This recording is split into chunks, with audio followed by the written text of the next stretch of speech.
Hey everybody, it's Mr. Marshall at Stony Lane. I have a book for you today. This is a book that is part of a series that I just heard about today.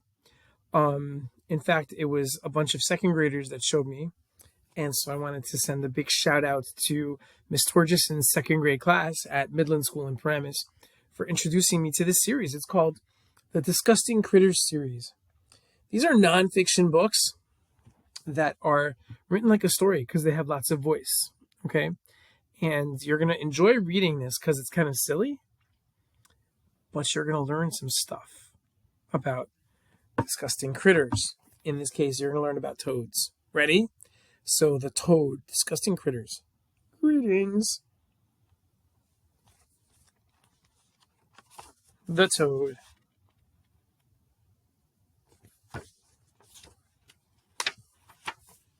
The toad. Greetings.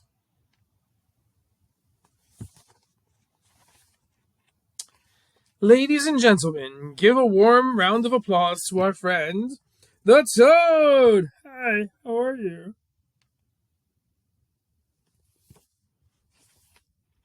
A toad is a type of frog, but with some special traits.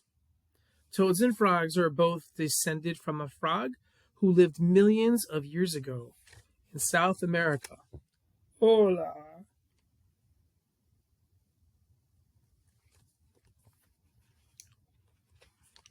There are more than 5,000 species of toads and frogs. Some in trees, and some on the ground, and some living in your bed. Haha, just kidding. Toads are frogs that live on land and have drier skin, shorter legs, and stouter bodies. Wait a minute, right there, we just learned a whole bunch of facts about toads, right? There are 5,000 different kinds of toads and frogs. Wow, can you imagine that? They live in the water and in trees and on the ground. So that makes me think that toads are the kind of animal that can sort of adapt to wherever they live, right? Some toads are really weird. The MA mustache toad, it grows a mustache made of spikes. Hey, ladies. The Venezuela toad, where are we? The Venezuela pebble toad, it disguises itself as a pebble when threatened. I'm not here. The Suriname toad, her babies come out of her back. Mama, mama. The cane toad, it can grow as big as 15 inches, which is 38 centimeters. Who's the boss? In this book, we'll be talking about the bufo bufo, or the common toad. Hi there. Sounds like this toad, all these toads have different ways of kind of adapting to their environment, right? That's how they survive. The toad's skin is very special. I'm not going to show you this picture yet. She drinks and breathes through it, through her skin. Why? Why would a toad need to breathe through its skin? She needs to keep her skin hydrated, so she lives where she has access to water, because she breathes through her skin and she drinks through her skin. Look at this silly picture. What? It's good for my skin. Silly, right? The toad eats mostly bugs, worms, and spiders. The toad is a pretty lazy hunter. She sits and waits for her prey to walk by her, and then she catches it with her long tongue. Tra-la-la! Hi, maybe someday an ice cream cone will walk by.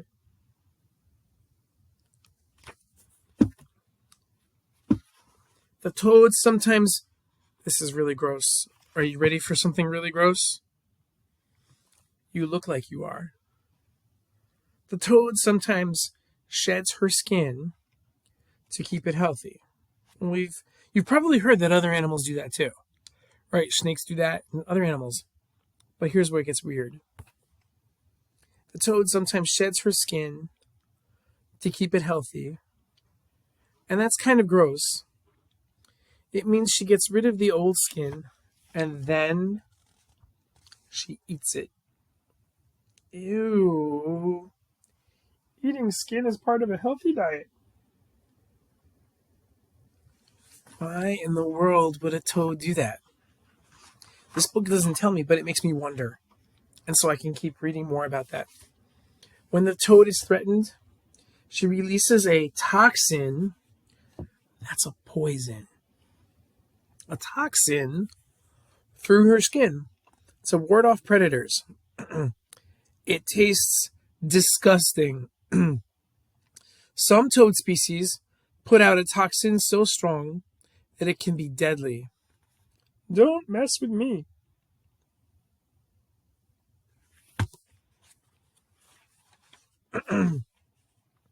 We often call the bumps on the toad's back warts, but they're not actually warts. They're just bumps on her skin that help her blend in with the ground.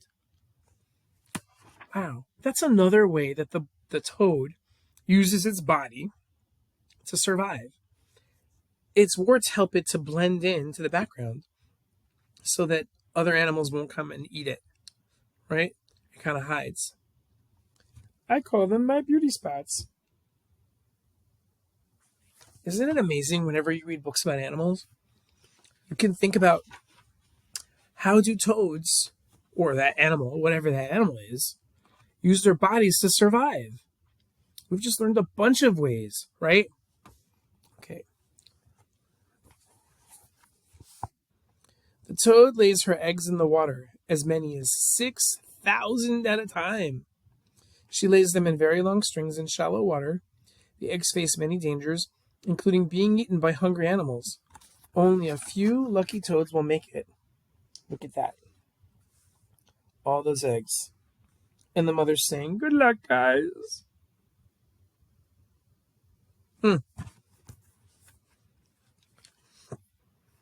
Baby toads are called tadpoles.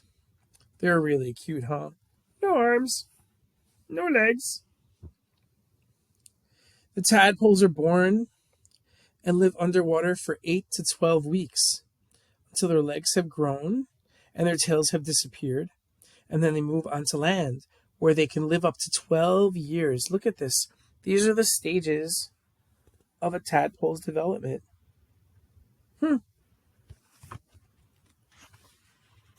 The toad is very useful to humans because she eats lots of pests that can be harmful to crops.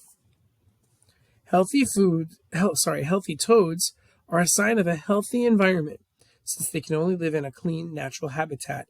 Yeah, the planet needs us.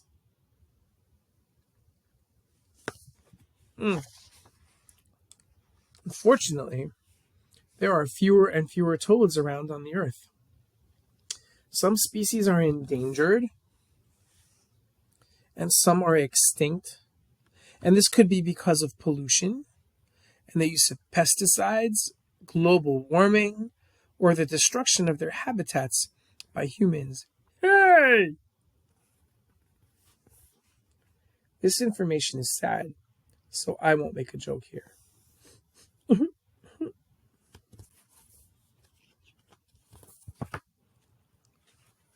So remember, to keep our planet clean, the toad is our friend, and she needs your help.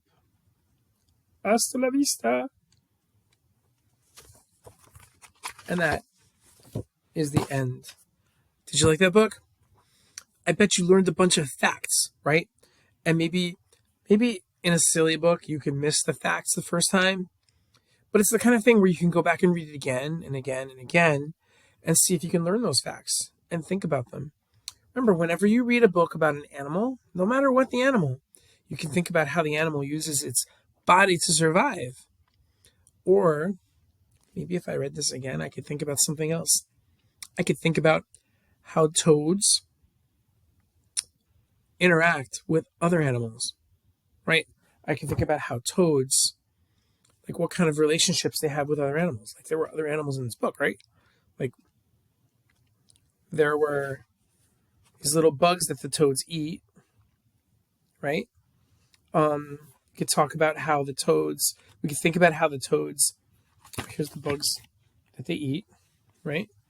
You could think about how toads kind of survive, right? Like, so these eggs, like they can be eaten by bigger animals, right? And so that's also about the relationship between toads and other animals, right? And so that's all stuff that you can think about. It's awesome to read nonfiction, especially when it's fun. But you can think about all that kind of stuff anytime you read a book about animals, okay? So I hope you enjoyed this series. Thank you to Miss Torjussen's class. Yay! And maybe you can get some other books from this series and learn more about disgusting critters. I'll see you next time.